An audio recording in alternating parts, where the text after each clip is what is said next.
Every person here today who wishes to take real world value, practical value from this seminar here today, I'm going to ask them to make a deliberate and conscious effort to do two things. The first is try to set aside, to the extent that you are capable of doing so, your perceptions of me as the presenter, okay? And this includes things like how you think I look, how you think I dress, the sound of my voice, my mannerisms, etc. Try to set those things aside to the extent that you're able to do it. And I know that's difficult for some. And I say this because paying attention to such trivialities will detract your own mental focus away from the information that is being presented today. And that's the worst thing that could happen, because it's the information that is important, not me.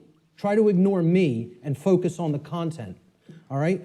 The second thing I ask people to try to do is to be consciously aware of any of your own impulses that you may have here today, to immediately reject the information that is being presented in this seminar based solely upon your own initial emotional reaction, your initial emotional response to this information, okay?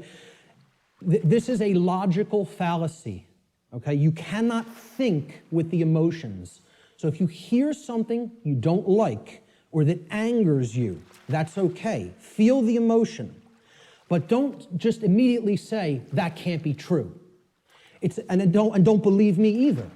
It's about checking it. It's about a process of truth discovery. It's about doing your own due diligence and actually researching this material, okay? But if you try to gauge the veracity, meaning the truthfulness of this information, solely based upon how it makes you feel when hearing it, you are committing a logical fallacy, okay? So I ask people to try as much as possible to suspend immediate reactions of disbelief, okay, and saying, no, I don't want to accept that, no, it can't be true, based on how something may make you feel that you hear today. That's very important to keep in mind.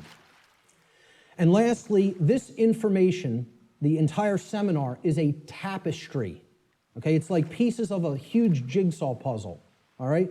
It is meant to be seen and taken as a whole in its entirety. Now, I know I'm asking a lot here, too, because it's going to be a long day, okay? And my goal here, my work here, is to keep your interest and your attention and your focus throughout the entire course of this seminar. And that's a challenging thing to do.